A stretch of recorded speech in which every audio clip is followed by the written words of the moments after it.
All right, so welcome to Emotional Honesty and Why I Don't Like It conversation. It'll be recorded in 3 parts, and we will have a section where we discuss our own opinions about it, and then we'll ask some questions to our guides or intuition, however you want to call it, and then we'll come back and discuss the answers, and then take a break, and then move on to the next session. So be as honest as you can in where you're at and how you feel, and be raw and real as much as possible. And we'll take it from there, because you kind of have to get things moving before you can receive the answers. But my focus for the group is about you receiving answers. I'm working through some very uncomfortable emotions of feeling that I'm a nobody and that I have no worth, which feels awful. And I'm successful enough that the addictions doesn't give me the feelings anymore. So when people addictively give it to me, it doesn't do anything for me. But then when my guides give me the real feelings, I can't receive it either. So I'm kind of in a desert. So I'm just gonna have to stay in the feeling. And the reason, because I agree with the feeling that I'm a nobody. I agree with the feeling that I have no worth. So I'm gonna have to stay in the feeling and see where it takes me before it releases. So in the meantime, I feel like I have nothing to contribute. So fortunately, the group was already designed for you to connect to your guides about it. So what perfect timing. Okay, so emotional honesty. What comes to mind for you when you hear the word, it's important to be honest, and it's important to be honest about how you're feeling? What comes to mind for you?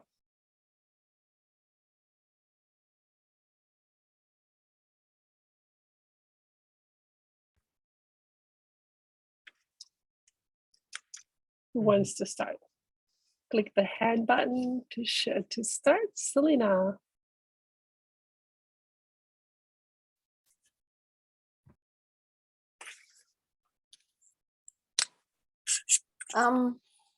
Where I got to just recently was not being in denial. Like sometimes I'd stay in denial because then I feel like I have to fix it. Okay.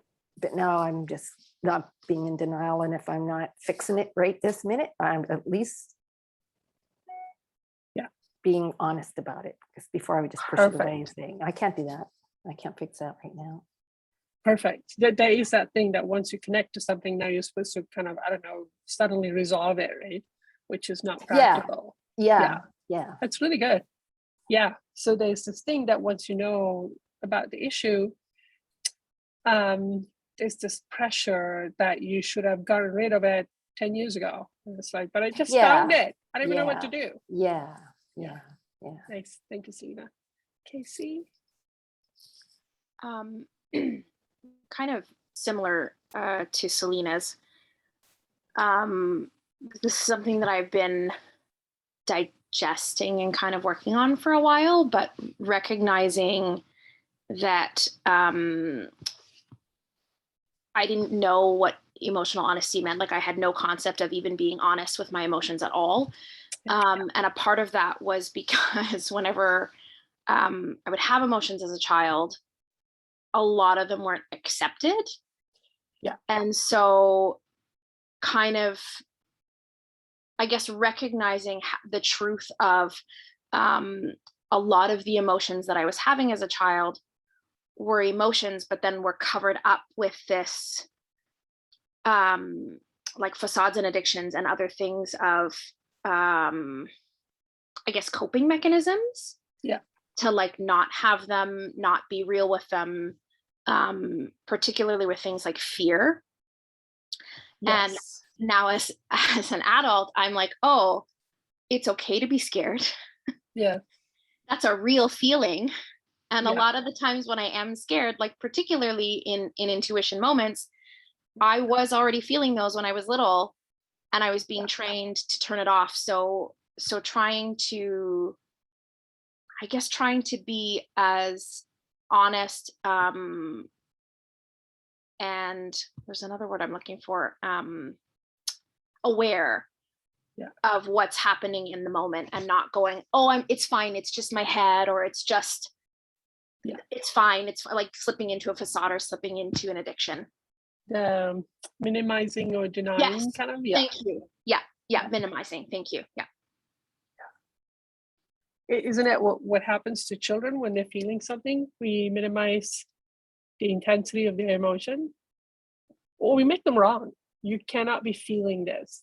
I do still have to have permission to feel what I'm allowed to feel and what I'm not allowed to feel.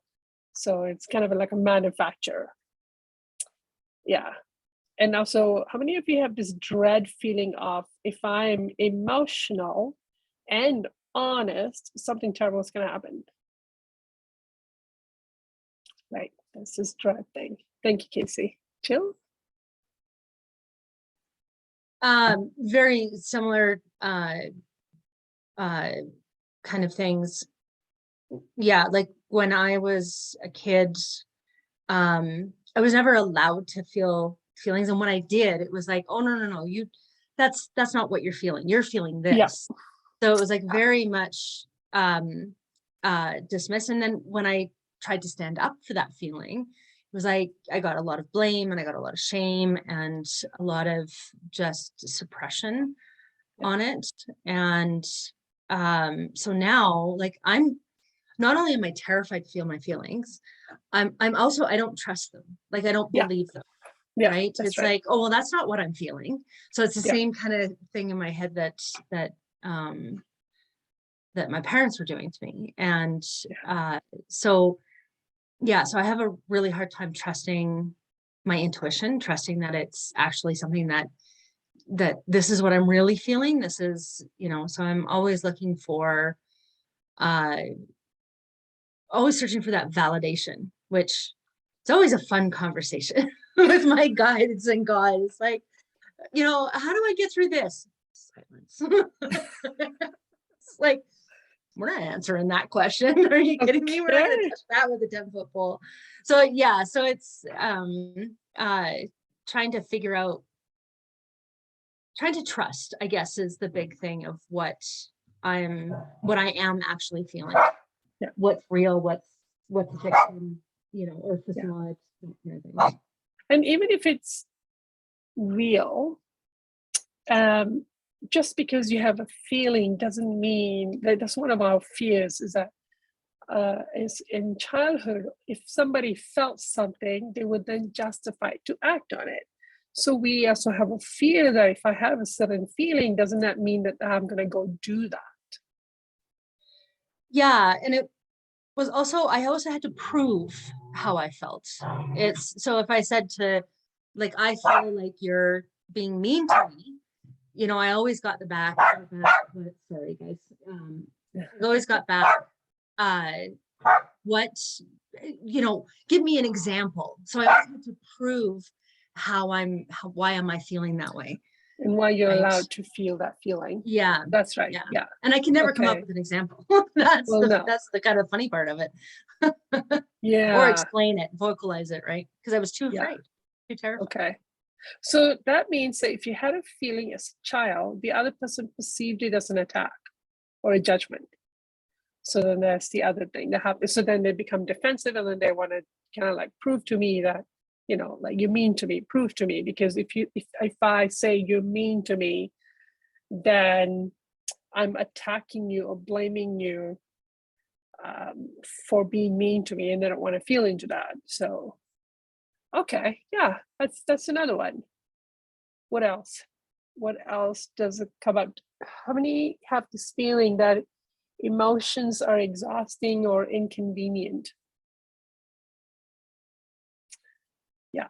So if only I didn't have all these feelings, I didn't have to be spending so much time with it. If only I didn't have all these feelings. It's really interesting that my sister and I both going, yep, we know this one. So it's like, okay, specific to a certain family. I had to work through the block that emotions are exhausting. I had to work through that and get rid of that feeling, that belief. So now it's no longer there as much, and inconvenient. Who has this feeling that emotions are inconvenient? What other feelings do you have about emotions?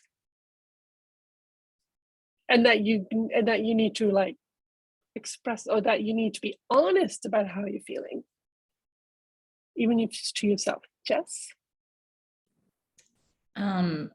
Feeling like I really like, even I was with people and I was like, I get to go like learn about emotional honesty. And I was really excited about it. And the Okay. idea of it, I'm like, yeah, I want that. But then what keeps me from that are my addictions. So I don't necessarily anymore feel like it's exhausting. It's more like it's exhausting to suppress my emotions. Yeah. And that, like the thing that I'm afraid of that is bad that might happen is rejection. So like my addiction to approval and being liked keeps me from being emotionally honest. So I'm like, I want That's right. emotional honesty, but all my other addictions That's keep right. me from being able to be in emotional honesty. And most of that is fear of how other people will react if I'm emotionally honest. Perfect. Yeah. Perfect. What I've learned about emotion as a child is that emotions are tools of manipulation. So you use it to manipulate people, and if people know how you feel, they will manipulate you. So you manufacture emotions. It's a commodity used to manipulate people.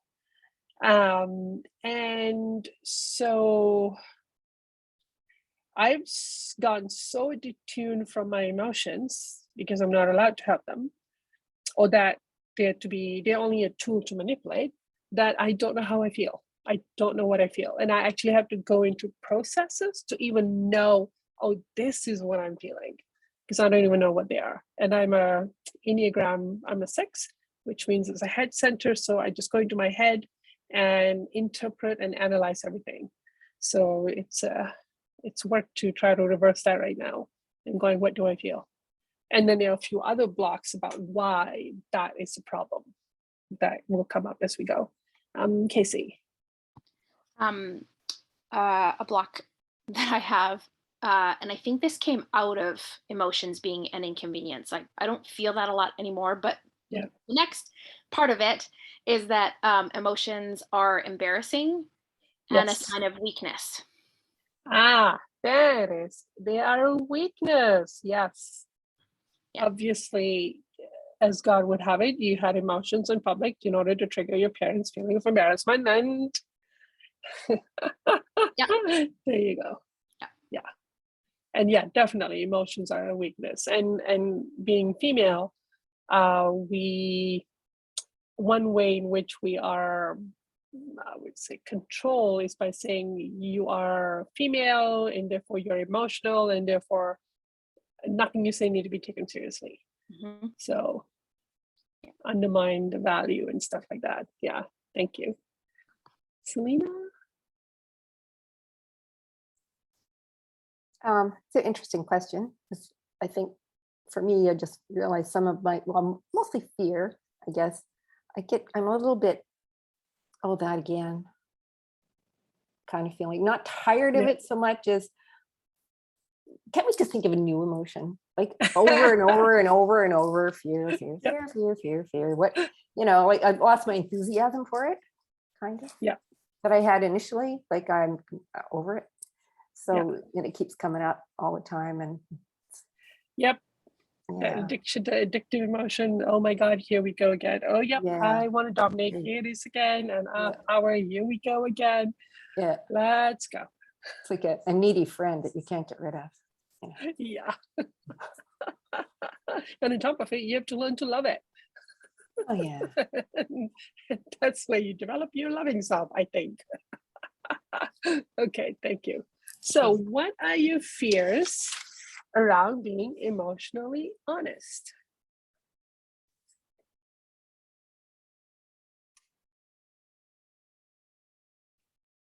My favorite topic, fears. Come, Casey. What is it? Go ahead. That I will lose all of my family and friends. We'll lose family and friends. Jill? You took the words right out of my mouth. You can come up with more, Jill. Come on, it's you. Oh, well, we don't have all night for me to list all of my No, we fears. don't. I'm being We only have emotionally honest. 5. I'm sorry. Fears. Yes. No one will love me. Yes. Right. Yes. I mean, that is what happened when you were a child. So, these are all factual experiences. So, and may continue to happen now. And it's like, and yet there's something good about being emotionally honest, despite all that. Convince me. Who else? What other fears do you have? The fear of feeling shame. Yeah. Okay. So, so that can be two of them. One is the internal embarrassment of, oh, that's what I'm really feeling? Like that's what I've got inside of me.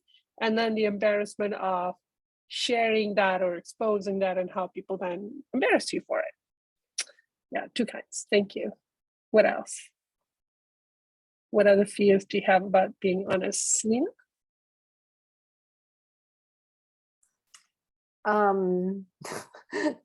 The reason I'm doing it is because I'm getting old and I'm getting early onset dementia, like that. I'm just a little bit goofy and crazy, so dismissed. It's my crazy, Yes. my crazy mom, my whatever, You're just says goofy emotional. ideas, and she's getting older and she's kind of losing it. Yeah. We'll have to just put up with her. Condescending. Yeah, Losing. condescending. That's the word, condescending. Yes, condescending. Okay. Mhm. Thank you. What else? Fern, got some good ones? Okay, I've got 2. That I won't have time to do anything else that, quote, needs to be done. Good one. And Okay. I won't be important. I won't be heard. Yes. Yeah. Yeah. It won't be good one. logical. It'll be all. Yeah. It'll be emotional and it won't be logical and make sense. Yeah. It's an inconvenience when you're a child. You're like, we're in difficulties. We got life to live. We gotta survive and do this fluffy stuff after. This is the princess stuff. Like, who do you think you are? Kind of, yeah. It's a luxury to have emotions, and because we think if you have an emotion, then you have to be indulged. And unfortunately, parents nowadays are indulging their children emotionally. So then there's the other side of this pendulum that these children then grow up and do the opposite thing for their kids. And then there was, now I was just thinking about how being female, we are ashamed for being emotional and therefore can be dismissed. But then imagine what it's like to be a man who also then have to become emotionally honest. Like, oof, there's a whole different set of things on the other end there, hey? Yeah, like the idea of a man being emotionally honest would probably, if I ever see one, I'll probably just faint. I'd be like, wait, what just happened? Okay, so I have a set of questions that we can ask our guides. Ask intuition, just ask some questions. The questions are, I'm actually going to put it in our chat box so that you can refer to it after. So the questions are, what is emotional honesty? Because what we think it is could be different than what our guides believe. What did I learn about emotional honesty from childhood or even from conception? And how has not being emotionally honest affected me and others?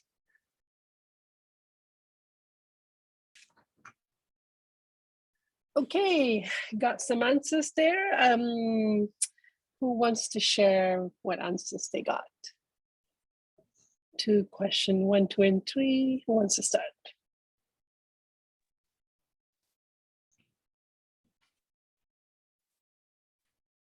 Yana. Yeah, hi. For the first question, which is what is emotional honesty? Yeah. The answer I got is give attention to the feeling and needs and not escaping them. Oh, beautiful. Yeah. And for the second one, what I learned from my childhood, Yeah. it is very short. Just hide my feelings and behave. Ah, okay. Yeah. And the last one, how has not been emotional honesty affected me and others? I have probably the most longest answers. Make myself always available, put other interests ahead of mine, Yeah. and make myself feeling small and unworthy. Oh, okay. Yeah. Okay. So how did these answers affect you? Kind of discovering myself. Yeah. It's Yeah. a way of discovering yourself. Okay. Good. Yeah. Thank you. Thank you. Thank you. Beautiful answers, Yana. Jill?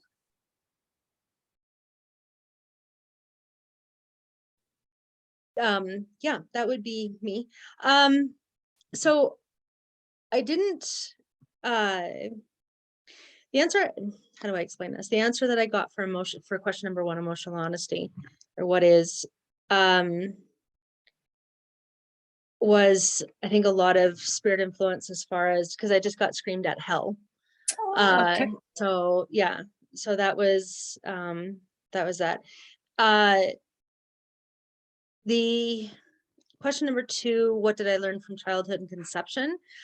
I had to split these up into 2 just because being adopted, childhood is Yeah. one thing, conception was something else. Somebody doesn't tonight. So You can type it into the chat box if you want. Yep. Yeah. Okay. You're not allowed to speak. That's I'm the not allowed to feeling. speak tonight, so Yeah. I'm not. I will type and it. go ahead to Thank somebody you. else. Thank you. Bern? Okay, so the first question, what is emotional honesty? Yeah. So I just let my pen write as it was coming to me. Yeah. And so an intellectual realness which links the heart and mind and soul, allows us to communicate with others, with God, and with our spirit guides. Okay. We turn it off, have on and off buttons. But emotional honesty was not designed that way. It was designed for us to be on, to show up, to feel, to really be alive, heart pounding, legs and lips quivering, and laughing all at once. Wow. Yeah. Emotional honesty gives us a full menu in life.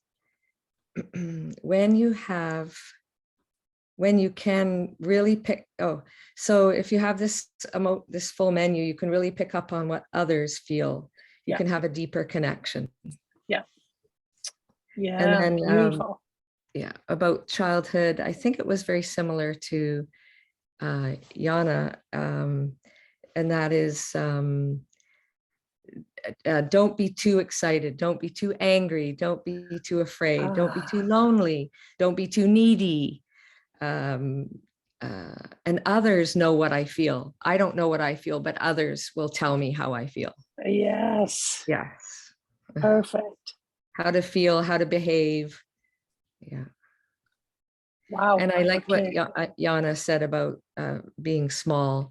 And the other word I would use is invisible. So how it has not being emotionally honest affected me and others? Invisibility. I'm invisible, they're invisible. There's something missing, something in between us, or something different's created that isn't pure. There's no intimacy. There's no because intimacy. you're not there.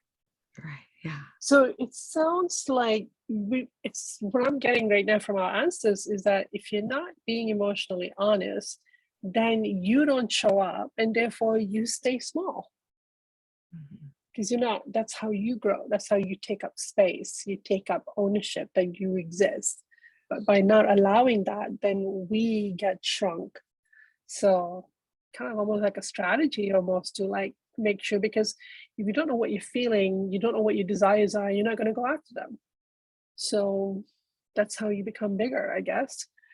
Ooh, wow, the answers are changing as we go. This is cool. It's getting I big. recently have an experience of I've taken up playing the violin. And with my Wow. violin teacher, I'm afraid to show him how much joy I'm having playing the violin. Wow. So I just, do this, but really Oh. I want to like move and Oh. really, I want to almost be like a conductor and a violin player all at the same time. Wow. But I just, go like this, and it's Oh. very interesting, very childhood. Yeah. There's a childhood limitation there. Yeah. Yeah. So Yeah. equally, the emotions of joy and happiness are restrained, are That's not right. honest. That's what I've learned. I've learned that if you shut down one emotion, you shut down all emotions. I still don't know how that works. I haven't seen the fullness of that in myself. And I also like what you got, that what you can feel in yourself, you can now feel in others. So you can feel what other people are feeling, and then you don't have to try so hard to manipulate and control other people, which is something I do a lot. I try very hard to control and dictate what other people. A big part of my control addiction is about controlling how you feel and therefore how you will treat me. That's a big part of my control addiction. And once I figured that out, I was able to kind of have compassion for why I want to control people. It's about manipulating how you would treat me based on how you're feeling. So definitely childhood survival there. Others? Do you want to share what answers you got?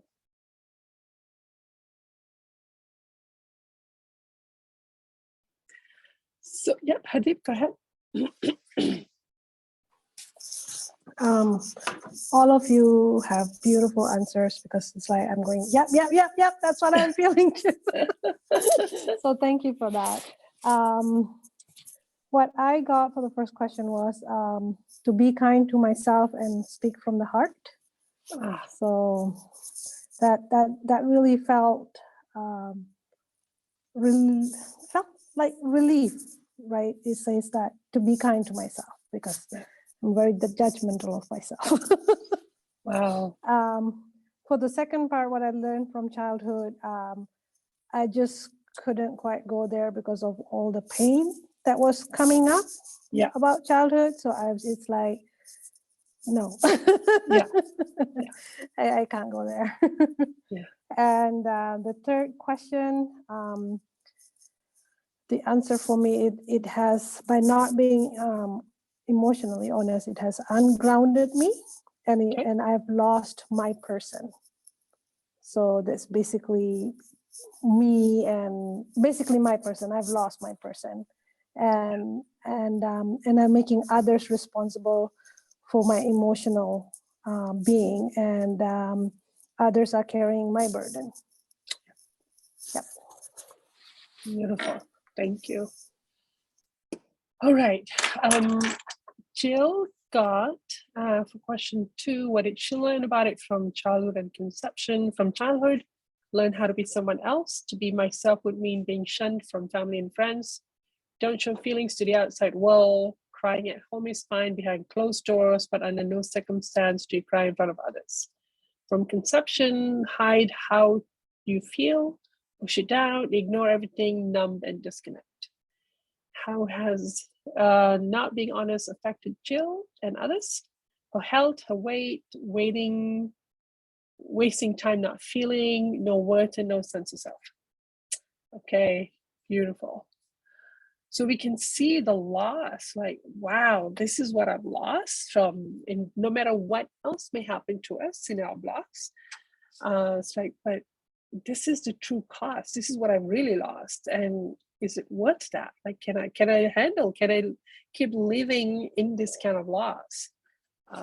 So these are beautiful answers. And, every time you do these questions, you're going to keep getting more and more and more answers.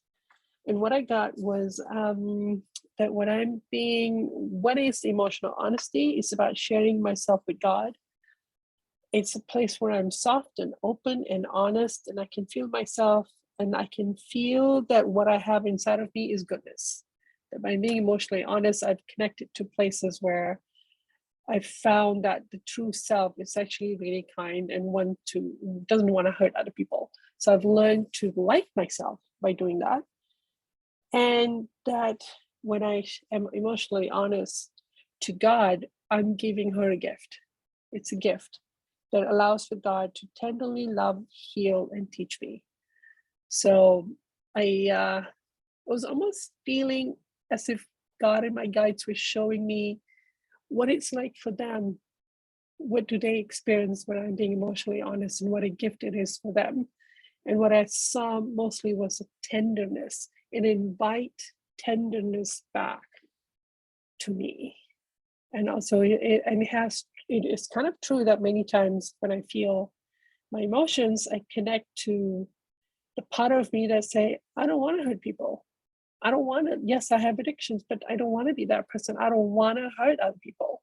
And that made me start to trust myself, trust that I do have good motivations under it all, which then makes you like yourself and trust yourself more and more as you heal. So those were my answers, and it has these answers. Oh, yes. And what did I learn about it? I learned that life is about manipulating others. It's almost like sometimes, I think when we watch movies, sometimes you have like time travel movies where somebody jump into a scene and they're going, what's going on here? It's like I jumped into a scene that's about manipulating others and taking from others. So I've learned to hide my emotion as a way of hiding my true self, because this particular scene I've stepped into is all about manipulation. And it kind of is giving me permission to forgive myself a little bit, because I basically sat into a stage of complete outright manipulation all the time. And that, how has it affected me? I'm empty, dry, exhausted, and I have no source of energy, because emotional honesty is where I receive nourishment, which is like, duh, got my answer. But then it makes me angry and blame others for my exhaustion and emptiness, when the cause of it is that I'm not flowing in myself. I'm the one not flowing, but yet I'm mad at others for my exhaustion. So this is how I'm then affecting others. So these answers have deeply impacted me. Okay, so we are going to take a bit of a break. I'm going to stop part 1 now.